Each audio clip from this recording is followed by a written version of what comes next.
Hello dear students, today we are continuing with the chapter of staffing. In the first lecture, I had discussed about the concept of staffing, the importance of staffing and how staffing is a part of human resource management. We studied that staffing is concerned with obtaining, utilizing and maintaining a satisfactory and satisfied workforce. Today we will study the process of staffing. There are various steps in the process of staffing.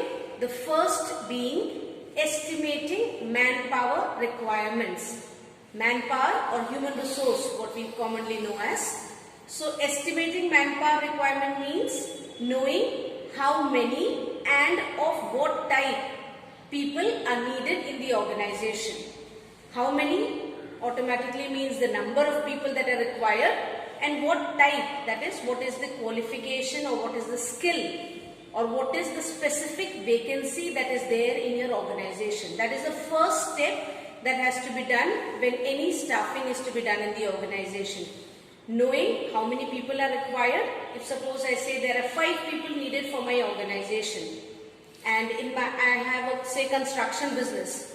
So just knowing 5 people are needed would not be enough. I would also have to know whether the vacancy is for electricians or for gardeners or for plumbers, or so what type of people are needed and how many people are needed in the organization. Now when we analyze how many and what type, there are 2 analyses that we need to do. The first one is termed as workforce analysis. Workforce analysis means the number and type of human resource or manpower that is already available in the organization. The second is workload analysis, that is the number and type of human resource needed in the organization. If I go back to my older example, in my construction business, if suppose I have a workforce analysis of 5 electricians, whereas the number of electricians needed in my organization are 7. So 7 electricians are needed. So how many electricians more would be required for my organization? There would be 2 more electricians required. So how many is 2? What type is electricians? So workforce and workload analysis is very important when we are undertaking the process of staffing. The second step in the process is recruitment. Recruitment is the process of searching for prospective employees and stimulating them to apply for the job.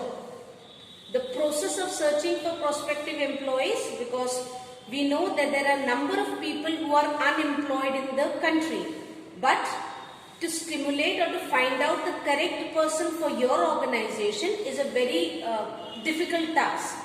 So recruitment includes the process of searching for prospective employees and stimulating them, activating them, or you can say making them aware that this job vacancy is available and they should apply for it, making the job attractive for them. That is termed as the process of recruitment. It is termed as a positive step because more number of employees or more number of candidates are told to apply for this particular job.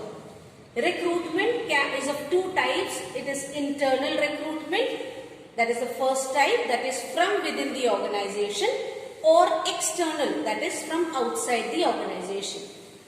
Internal, there is no method needed for recruiting people, but in external source there are many methods for recruitment. The most common method in that is advertising.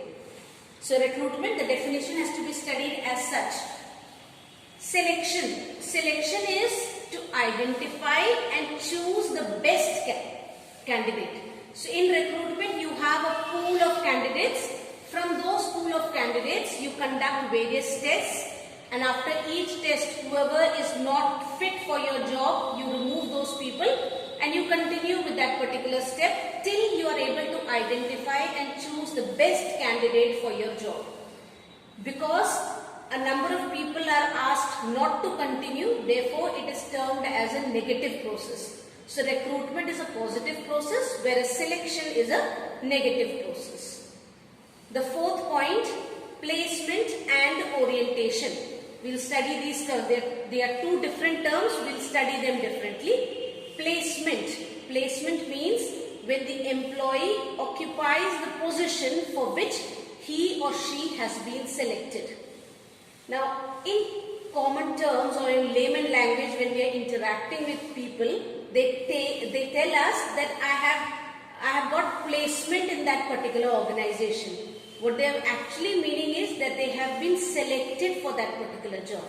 Placement means when the person goes and takes charge or he takes that particular position.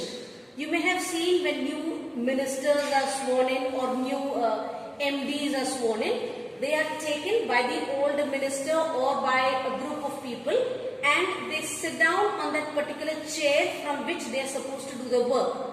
That process of the person sitting down on that particular chair tells that this person is occupying that particular position. So that is placement. The next is orientation. Orientation means introducing the employee to other employees and familiarizing him with the rules and regulations or rules and policies of the organization. So when the new employee is taken around the building and introduced to the other employees, when he is told about the different places from where or the different rules that are to be followed in the organization, that is termed as orientation.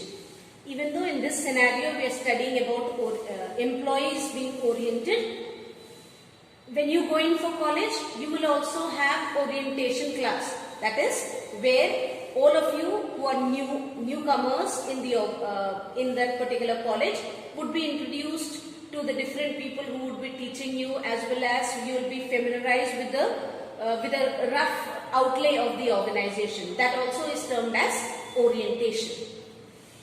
The fifth point, training and development. Training means to increase the ability of the employee for his job by enhancing the existing skills. I have been employed as a teacher in the organization. Whenever there is in-house training or whenever there is a training that is taking place when I am still teaching, then that training is done with the intention that the skills that the individual already has, that particular skill to perform his job may be enhanced or may be increased. The second point in that is development. Development means it is the responsibility of the organization to create more opportunities for the employees so that the employee may grow in all aspects. That is for the overall development of the individual. The sixth point, performance appraisal. Performance appraisal means evaluating the performance of an employee against the predetermined standards. If suppose a new individual has joined the organization, then after 3 months or 4 months, the person is informed as soon as he joins that after 3 months we will be appraising your performance, how you have performed in the 3 months time period. This can be used for new employees as well as for existing employees. But the only condition for both is that the standards must be predetermined standards which have to be already informed to the employee. That this is the basis on which we will be finding out whether you are a person who is capable of continuing in our organization or whether, all your promotions and all your incentives or all your more money being received by you, all that will be based on your performance appraisal that is done by the organization. The seventh point, promotion and career planning. Promotion, it's a very common term, we all know about it. It means placing an employee on a job position with more responsibilities, with say more salary or more pay. So promotion is something that is both has a monetary impact on the employee as well as the psychological impact on the employee. Monetary because money is more when in a promoted position, and psychological because even though the money may not be more in certain conditions, but the job title plays a very important role. If someone tells you, I am a sales manager, and he's supposed drawing a salary of 5,000, that doesn't matter. Whenever we meet a person, we don't ask him how much salary he is drawing, but rather we ask him the job position that he is employed at. Career planning is done like we did training and development. Development is holistic development of an individual. All aspects are there. So when all aspects of development of a person takes place, you design activities so that there is more growth opportunity for the individual. When we studied initially the definition of staffing, we said that to see to it that you are taking in and retaining or maintaining a good workforce. Maintaining of a good workforce will only take place if the employee feels that he has growth prospects in the organization. So career planning, or you can say telling the individual that this is where you can reach in the future, would play a very important part in the process of staffing. The last point in this, compensation.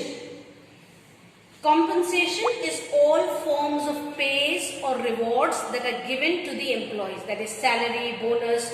It can be either direct or it can be an indirect incentive. Direct incentive is an incentive that can be calculated or that can be transformed into money. That is, it can be a salary, it can be bonus, it can be commission that is paid to the employee, it can be wages that are paid. On the other hand, indirect incentives are those incentives that are given by the employers so that the employees remain happy and continue to work in the organization. It can be a paid vacation. The employer pays for the expenses 2 days and 3 nights. The employer pays for the expenses, and the employee is taken on a picnic or taken on a tour somewhere. It can also be insurance of the employee, but the insurance is not paid by the employee but by the employer. These are indirect incentives that are there. This compensation topic we'll be studying in detail later on also. So these are the 8 steps in the process of staffing. Thank you.